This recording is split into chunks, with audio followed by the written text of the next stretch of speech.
Bienvenue du côté de React. Et pour l'interface React, nous allons juste réaliser des petites cartes qui vont lister les différents films et on verra comment est-ce qu'on pourrait les améliorer au fur et à mesure. Mais pour le moment, concentrons-nous sur ce que nous avons fait dans Insomnia, c'est-à-dire la dernière fois dans Insomnia, nous avons récupéré tous les films lorsqu'on appelait ce endpoint.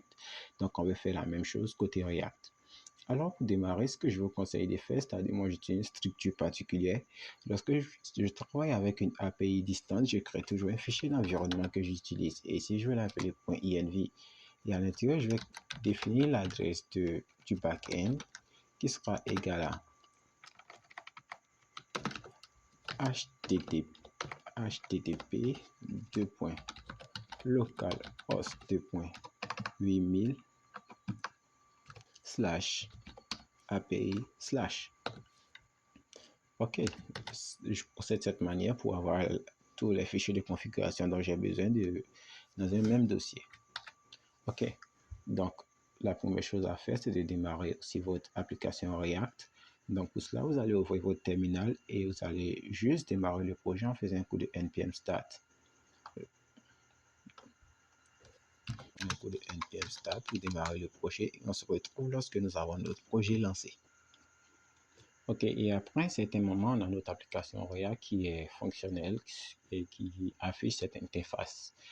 Donc, on ne va pas parler de bonnes pratiques, on va en parler plus tard, mais pour pouvoir commencer, ce que nous allons utiliser pour faire notre requête vers la base de données Laravel, nous allons utiliser le client Axios.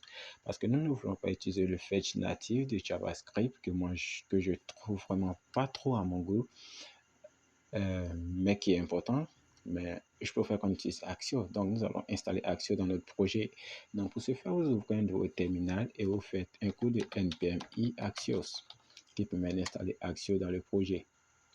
Maintenant qu'on a Axios installé, on n'a aucun changement qui s'est opéré.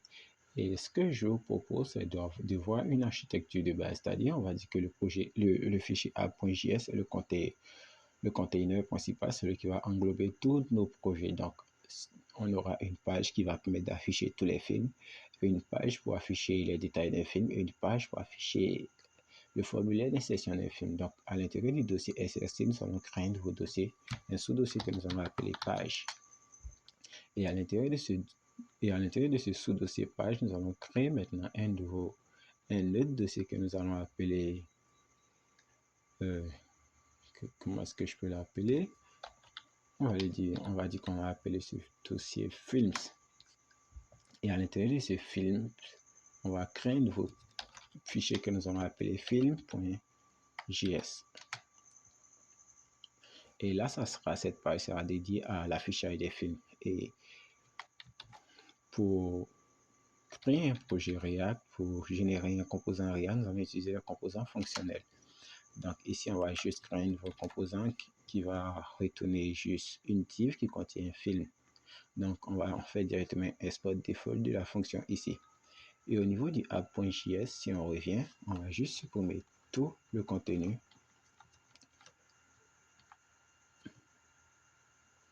On va juste supprimer tout ça et appeler ici notre page film que nous avons créée. Et si on actualise ça, et on retourne sur le site, on a bien le film qui apparaît ici. Ok, donc ce qu'on veut faire, c'est qu'on veut depuis cette page film communiquer avec le back-end Laravel et obtenir ces mêmes données que nous avons obtenues au niveau de Axios, au niveau de Insomnia. Ok, donc pour gérer les états, nous allons utiliser les useState, les états de React. Donc, on va juste ici venir lui dire qu'on va utiliser useState dans notre projet et on va aussi utiliser le useEffect.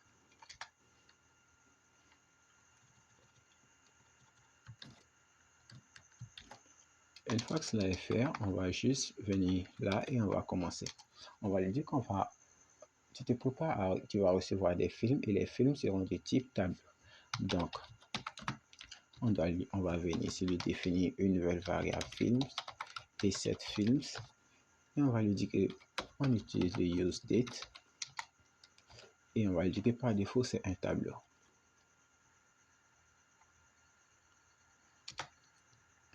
OK.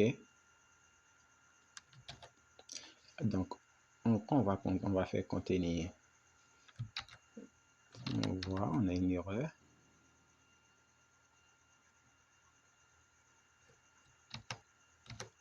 Oui, ça doit être appelé au niveau de la fonction. Donc, c'est juste là. Et ici, on met le hook. Et là, on va éviter cette erreur. OK. Et là, si on revient sur le rendu, on a bien notre film qui apparaît. Donc, la première chose à faire, c'est de communiquer avec la base de données. Donc, on va dire qu'on va envoyer une requête vers Laravel.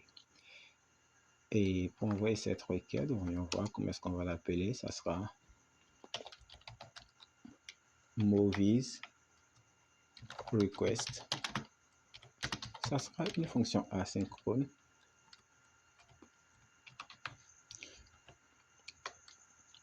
qui sera égale à, on va utiliser Axios et on va ici, on va dire Axios.get, on va lui demander date. On va utiliser la méthode get Axios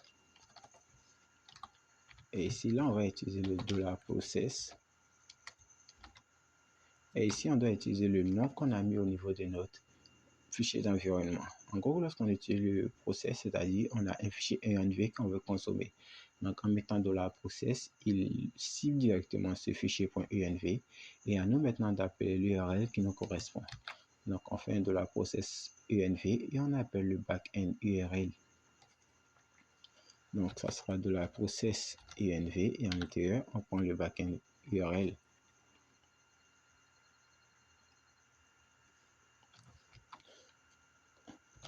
Et ici on a une méthode vain. Et ici on a une réponse. Et tout ce qu'on va faire pour le moment, c'est qu'on va juste faire un console.log de la réponse. Et là, je pense avoir fait une grande erreur au niveau de l'écriture. Là, je dois juste définir la fonction ici. Et ici, ça sera égal à une fonction asynchrone qui va aller au niveau de la base de données et nous renvoyer ce résultat. Donc, si je fais ça et que j'actualise, je vois qu'il va compiler sans erreur, je suppose. Et si je me rends au niveau du site, à nouveau, j'ai bien fait ce qui apparaît. OK. Donc, je vais sortir ici l'inspecteur parce que lorsqu'on travaille au niveau de React, c'est avec l'inspecteur la majeure partie du temps. Et si j'ouvre l'inspecteur, que je vais au niveau du console, de la console, vous allez voir que ici, j'ai mis un console.log. Je lui ai demandé de loguer le résultat, mais pour le moment, on n'a rien. Et si je vais au niveau de network, vous allez voir que même si je rafraîchis la page, l'onglet network est vide, on n'a aucun appel réseau qui est effectué. Et pourquoi est-ce qu'aucun appel réseau n'est effectué? C'est que là, on a défini ça comme une fonction, c'est-à-dire elle est définie, mais elle n'est pas appelée. Pour qu'elle soit exécutée, vous pouvez la faire comme à l'ancienne, faire un movie request. Et je pense qu'en faisant ça, la fonction sera exécutée directement, mais je pense que ça va donner quelque chose de ce type, une erreur de ce type, movie request before initialization. Donc, vous pouvez appeler une fonction de cette manière. Mais vous aurez toujours ce message d'erreur. OK. Donc, ce que je vous propose de faire, c'est qu'on utilise le second hook de React, c'est-à-dire le useState, qui s'exécute lorsque le useEffect qui s'exécute lorsque le composant est, on va dire, lorsqu'il y a changement au niveau du projet. Donc ici, on va lancer le useEffect et ici, on va lui demander d'exécuter la fonction movieRequest. Et là, on va lui demander de s'exécuter à chaque rendu de page. Et là, si on rafraîchit, il dit que là, il navigue vers axios.post.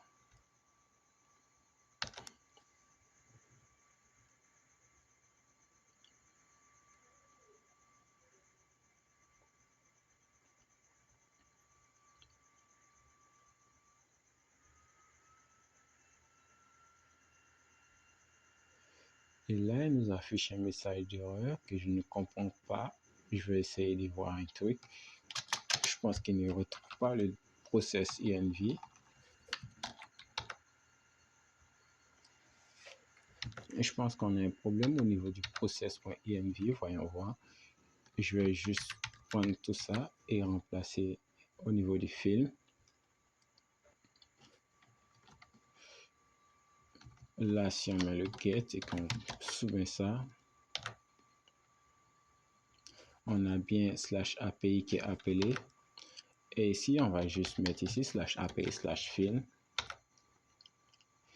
Et ici, au niveau du network, on a film qui est appelé. Et à l'intérieur, on a ce tableau vide. Je ne comprends pas pourquoi est-ce que le process env ne fonctionne pas. Je vais juste jeter un coup d'œil et je reviens. Et voilà, je me suis rendu compte trop tard. Le souci avec l'adresse env qui n'affichait pas, c'est-à-dire il fallait précéder.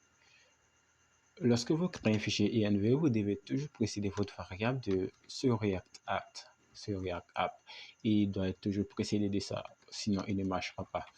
Et une fois que vous l'avez précédé de ça, si le serveur était déjà lancé, vous devrez couper le serveur et le relancer pour pouvoir utiliser la variable env dans votre projet. Voilà pourquoi est-ce que dans mon cas, ça ne marchait pas. Donc, j'ai juste corrigé, j'ai mis le bon React App. Et si vous vous rappelez, au niveau du React App, on avait mis un slash après l'API. Et juste devant, j'ai appelé le endpoint qui correspond, c'est-à-dire film /API/film, comme on l'a fait dans Insomnia. Et maintenant, ici, je log le résultat. Donc, si je retourne au niveau de la console maintenant et que je viens ici, je vois que on a bien le data qui apparaît et on a le film qui affiche ici. OK.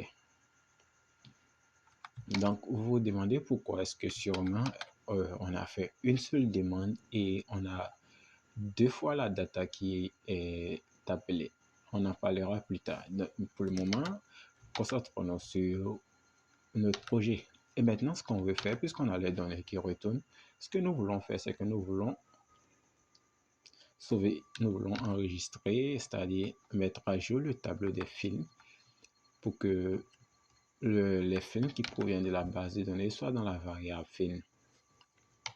Donc ici, ce qu'on va faire, c'est qu'on va faire, ici, ça sera la variable setFilm qui permet de mettre à jour le tableau des films. Ça sera égal à ça. Ça sera égal à résultat. Et si on suit bien la collaboration, c'est résultat, data. Et ici, ça sera film. Et on enregistre ça. Et si on vient on rafraîchit, on va voir, on ne verra aucun changement. Mais si cette fois ici, au lieu de faire un console log de tout ça, je fais un console log des films, on aura ici un tableau vide parce que par défaut, on n'a aucun film qui apparaît.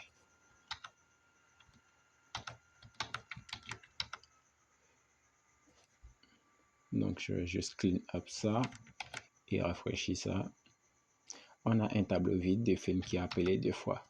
Donc, comme je vous l'ai dit, si vous voyez qu'il est appelé deux fois de votre côté, ce n'est pas une erreur, c'est un système de React que je vous expliquerai plus tard.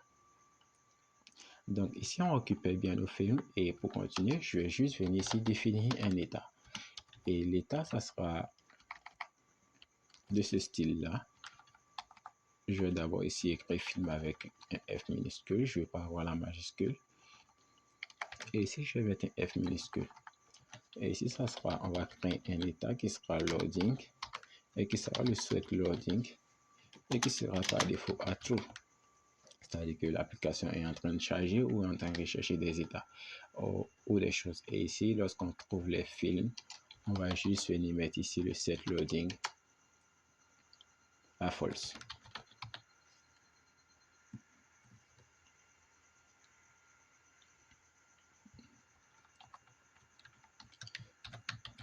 Donc, ici, on va venir, on va dire, ici, on va juste venir faire films.length. Là, on va juste lui dire que là, on affiche le nombre total de films que nous avons. Et là, on a 0 film. Donc, dans la prochaine partie, nous allons juste retenir au niveau de la Ravel et mettre en place le côté upload des films pour qu'on puisse ajouter de nouveaux films au niveau de la base de données et on fera ces tests depuis Insomnia pour pouvoir récupérer au minimum un film affiché du côté de React.